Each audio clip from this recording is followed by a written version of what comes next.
Meet us in the stillness, Lord.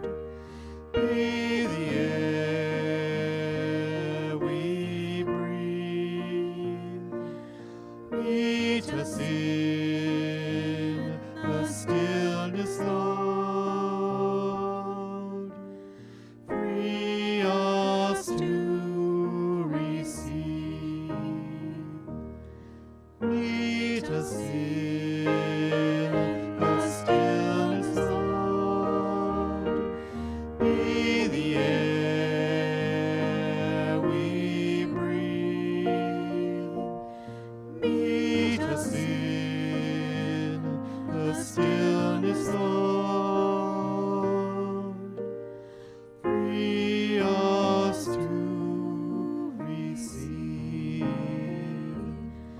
Meet us in the stillness, Lord. Be the air we breathe. Meet us in the stillness, Lord. Free us to receive. Meet us in the stillness, Lord. Be the air we breathe. Meet us in the stillness, Lord. Free us to receive.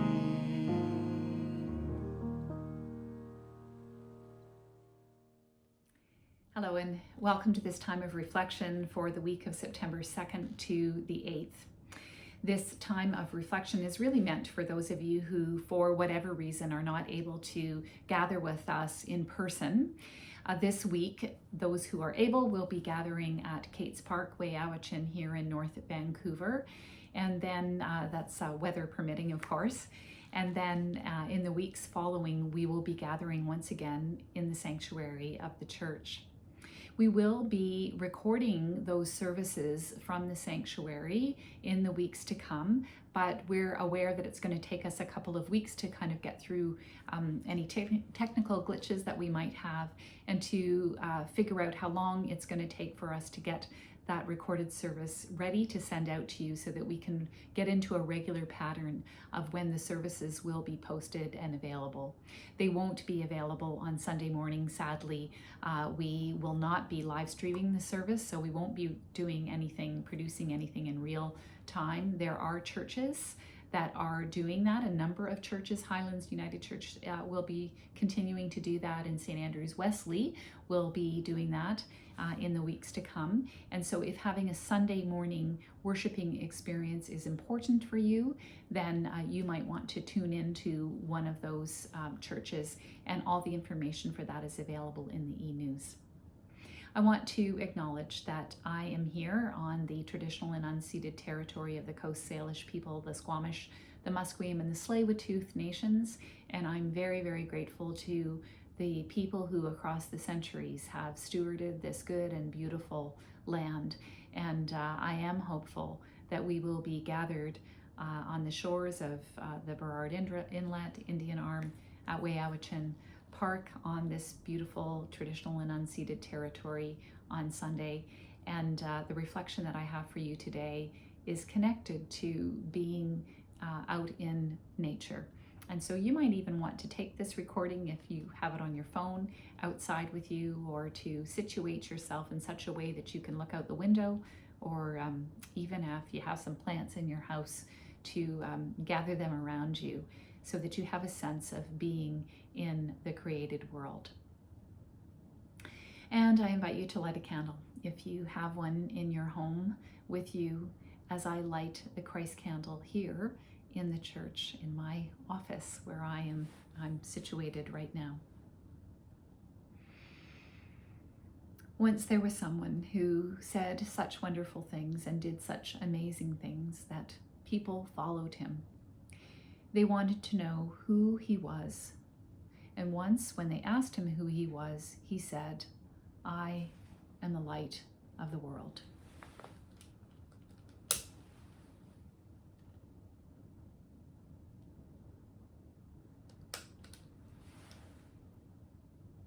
This light we call the light of Christ, is not just here in this one place. We believe this light is within each and every one of us. It's the light that calls us beloved. It is the light that reminds us of who we are and whose we are. It's the light that shines at the heart of all creation. It unites us.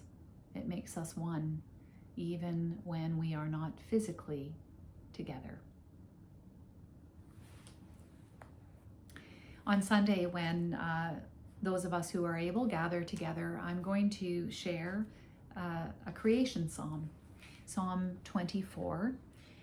And this particular version that I'm going to share on Sunday and I'm going to share with you now is a translation by Nan Merrill from her book Psalms for Praying.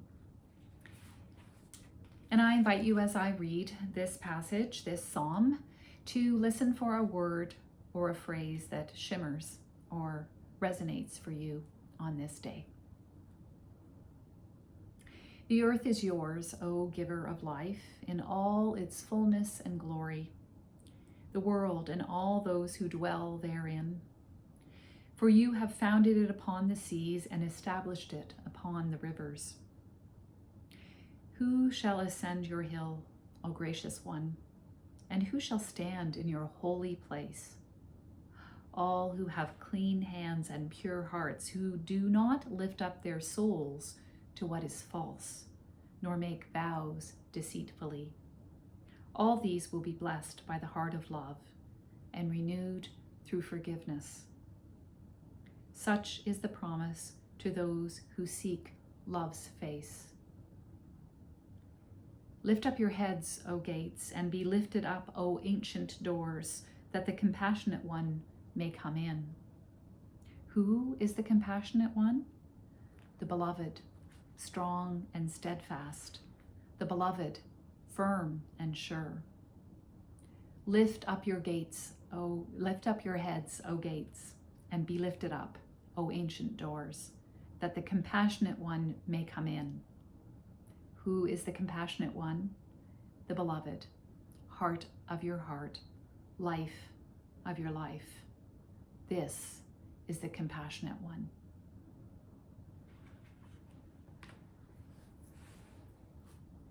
Well, when I awoke this morning and I listened to the news, as I do each morning, today's Thursday, September the 2nd, as I'm recording this, I heard the news about the flash floods in New York City and the terrible devastation that has brought to that city, including the death of a number of people who were in basements and cars and who drowned in those flash flood waters. And I was aware as I listened to that here we are in those of us who are in British Columbia at the opposite end of the weather spectrum.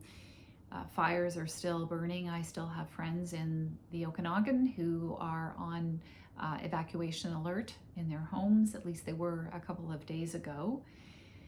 And here in North Vancouver, we're watching the return of the moths who are apparently going to make an even greater return in another week or so. All of these weather-related events that are unfolding around us.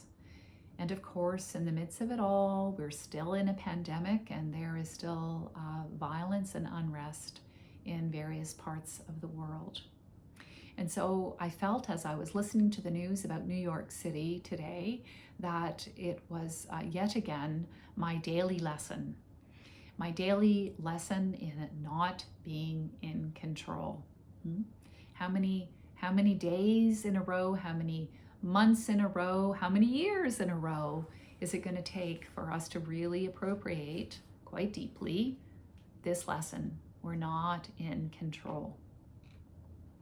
And I think I was maybe somewhat more aware of it today because I'm just seeing around us in a more serious kind of way that what happens when we feel and know that we're not in control is that it's so easy for fear to set in.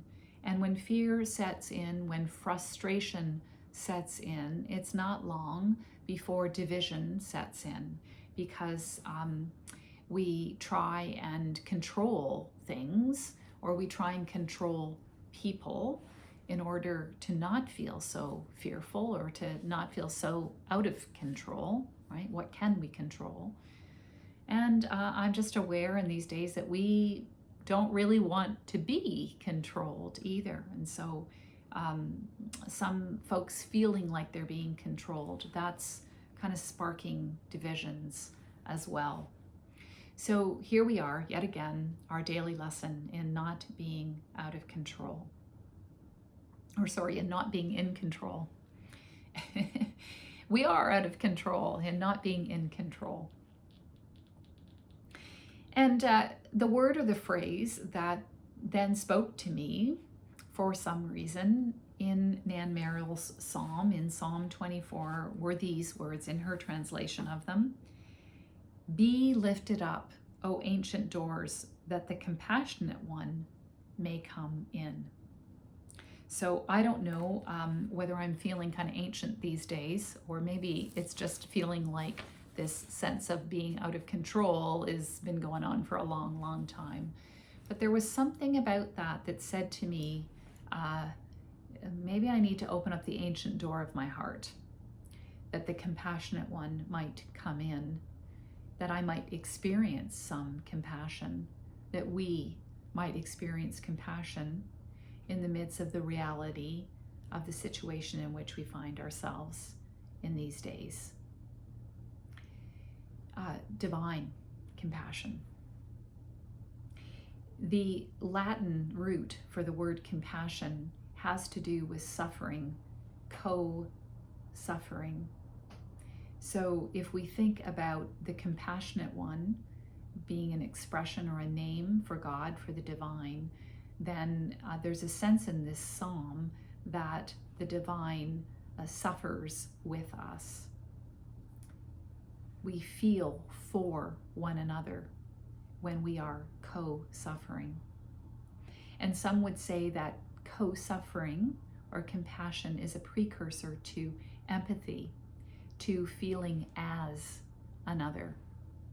When we feel for one another, we can move into feeling as another.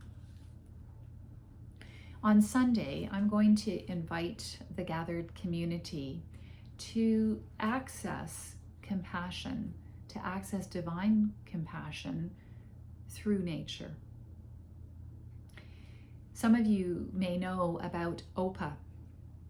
Opa is a 1,000-year-old old growth tree, a Douglas fir, one of only 2 old growth trees left standing on Bowen Island. Bowen Island was logged in the early part of the century, and most of the old growth forest was destroyed or taken down during those days. And so Opa actually still has the scars of saws and loggers' axes at the base of the tree, or on the tree anyway, in parts of the tree. So you can see where loggers have tried to take him down, but he somehow remains standing. And for many, many years, people have made pilgrimage to Bowen Island, or Bowen Islanders have made pilgrimage to Opa to tell their stories to Opa, to sit at the foot of Opa, this grand old tree, because it's said that Opa listens to your stories and Opa answers your questions. So Opa is sometimes called a spiritual director or a spiritual companion. Opa has compassion. People experience co-suffering at the foot of this grand old tree that has suffered the blades of the loggers' axes in years past, who somehow seems to know what it is to suffer. It's an interesting notion, isn't it?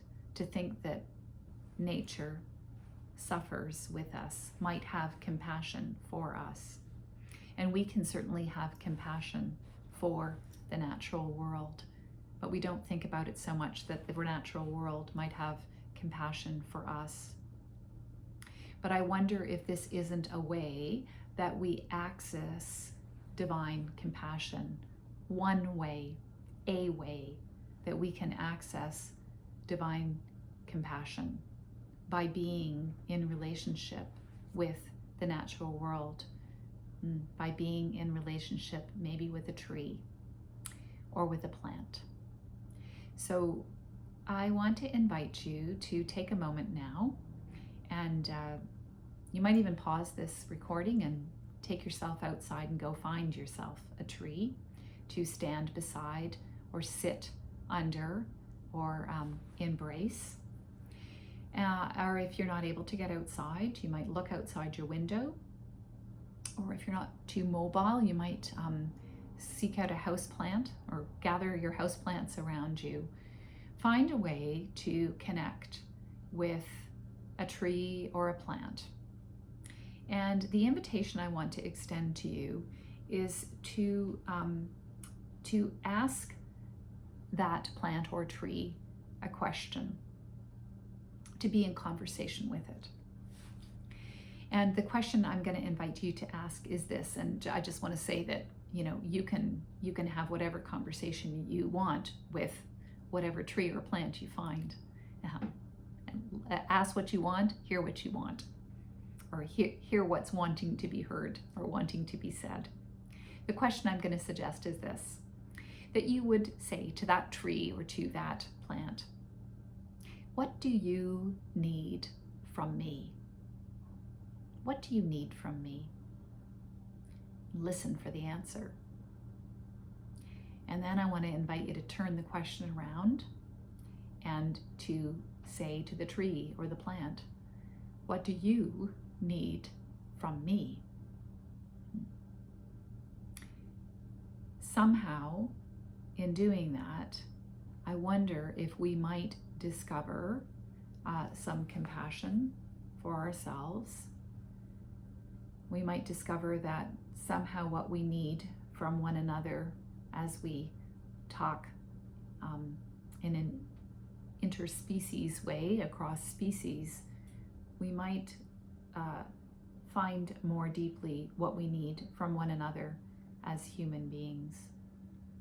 And it may be that our hearts are opened up a little wider so that divine compassion, the compassionate one, might come in closer to us. Sometimes it takes a tree or a plant that isn't about trying to control us or trying to tell us what to do, to help us to feel and know the compassion that I think all of us are needing to feel and know in these days. May it be so. Watch very carefully. I'm going to change the light now on this rather interestingly shaped Christ candle.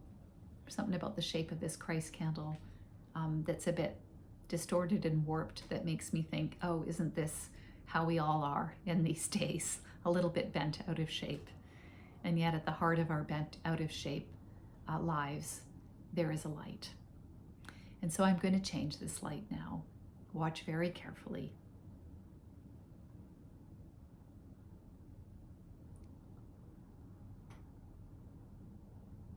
Now this light that was in this one place, but not really just in this one place, This light is now in all people and in all places and in all of creation.